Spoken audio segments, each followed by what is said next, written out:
নমস্কার, আপনাকে স্বাগত। এই মুহূর্তে সবচেয়ে বড় ব্রেকিং নিউজ। প্রথমেই দেখে নেব আজকের সবচেয়ে বড় খবরগুলো। শুরুতেই শিরোনাম। লক্ষ্মীর ভাণ্ডারে ১,৫০০ টাকা নয়, বিজেপি দেবে ৩,০০০ টাকা, ঘোষণা শুভেন্দুর। আরজিকর আর্থিক দুর্নীতিকাণ্ডে নয়া মোড়, প্রাক্তন ডেপুটি সুপার আখতার আলীর বিরুদ্ধে গ্রেপ্তারি পরোয়ানা। বিয়ের প্রতিশ্রুতি দিয়ে ধর্ষণ, বিবাহিত মহিলারা এই অভিযোগ করতে পারবেন না, রায় দিল সুপ্রিম কোর্ট। এসআইআর শুনানির আগেই বাতিল ৫০,০০০ নাম, কারা রয়েছেন, কেন বাদ গেল, বিস্তারিত জানুন। মৃত্যুকূপে ঠেলে দেওয়া হয়েছিল শ্রমিকদের, মেঘালয়ে কয়লা খনি বিস্ফোরণে তোপ অভিষেক বন্দ্যোপাধ্যায়ের। এরপরে আসি বিস্তারিত খবরে।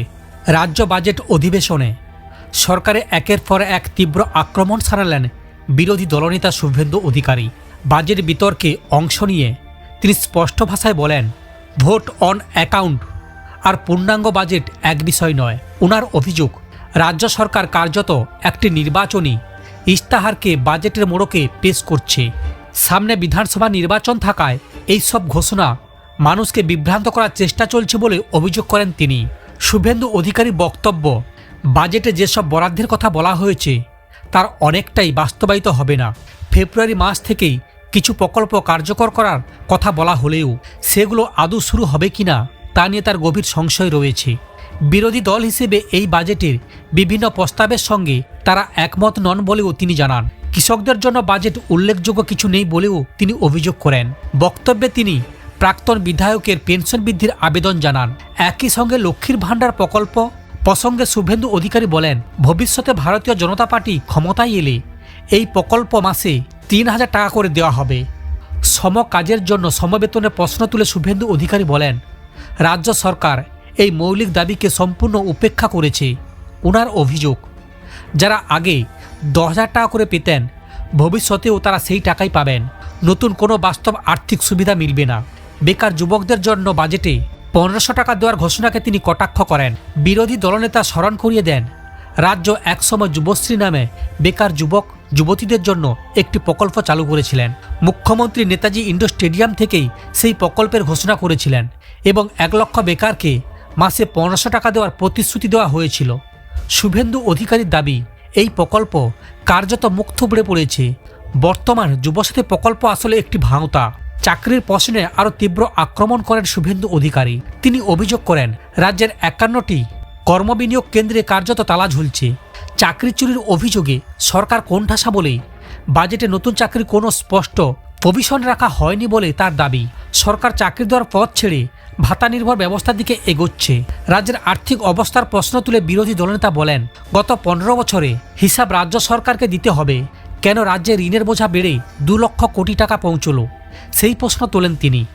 এরপরে যে খবরে আসি, আরজিকর আর্থিক দুর্নীতিকাণ্ডে নয়া মোড়, প্রাক্তন ডেপুটি সুপার আখতার আলীর বিরুদ্ধে গ্রেপ্তারি পরোয়ানা। আরজিকর মেডিকেল কলেজ ও হাসপাতালে আর্থিক দুর্নীতি মামলায় নাটকীয় পরিবর্তন। প্রাক্তন ডেপুটি সুপার আখতার আলী এই দুর্নীতির পর্দাফাঁস করেছিলেন। ওনার বিরুদ্ধেই এবার গ্রেপ্তারি পরোয়ানা জারির নির্দেশ দিল আলিপুর আদালত। বারবার আদালতের সমন এড়িয়ে যাওয়া এবং অসুস্থর অজুহাত দেওয়ার কারণে শুক্রবার তার বিরুদ্ধে এই কড়া নির্দেশ দেওয়া হয়েছে।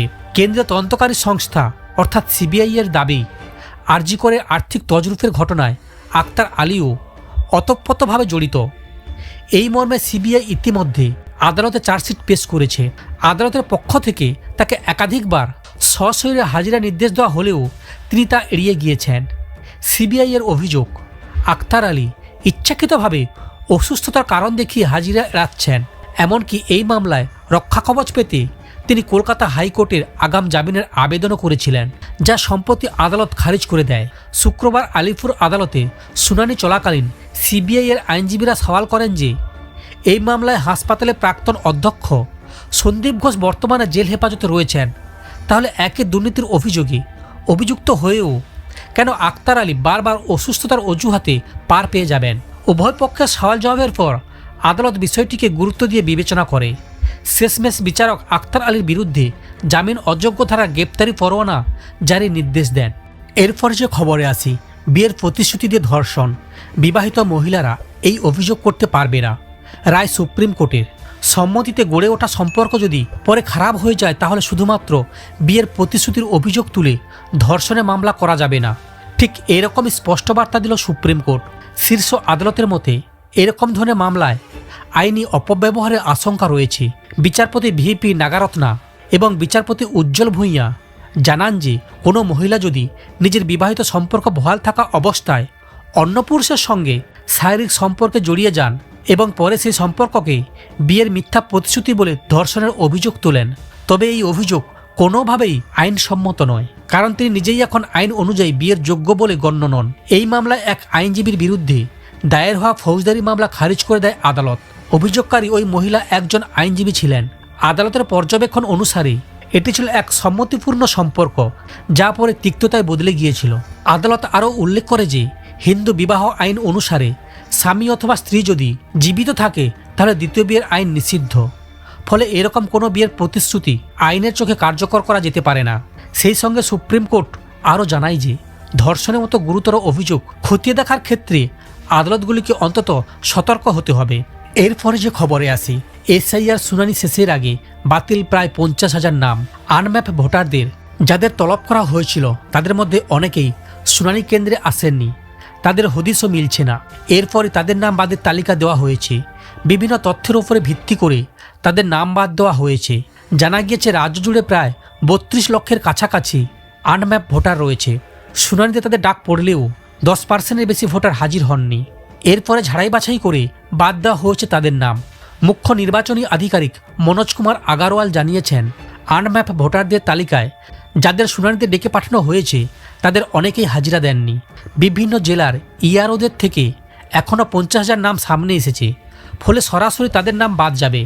এখানেই শেষ নয়, অবৈধভাবে ভারতীয় পরিচয়পত্র নিয়ে ভারতে বসবাস করার জন্য অনেকের নাম পাওয়া গিয়েছে। নির্বাচন দপ্তর সূত্রে খবর এই সংখ্যা প্রায় 3,000। তবে নির্বাচন কমিশন প্রথম থেকেই আশ্বাস দিয়ে আসছেন কোনো বৈধ ভোটারের নাম বাদ যাবে না, পাশাপাশি অবৈধ ভোটারের নামও তালিকায় রাখা হবে না। এরপরে যে খবরে আসি, মৃত্যুকূপে ঠেলে দেওয়া হয়েছিল শ্রমিকদের। মেঘালয় কয়লা খনি বিস্ফোরণে তোপ অভিষেক বন্দ্যোপাধ্যায়ের।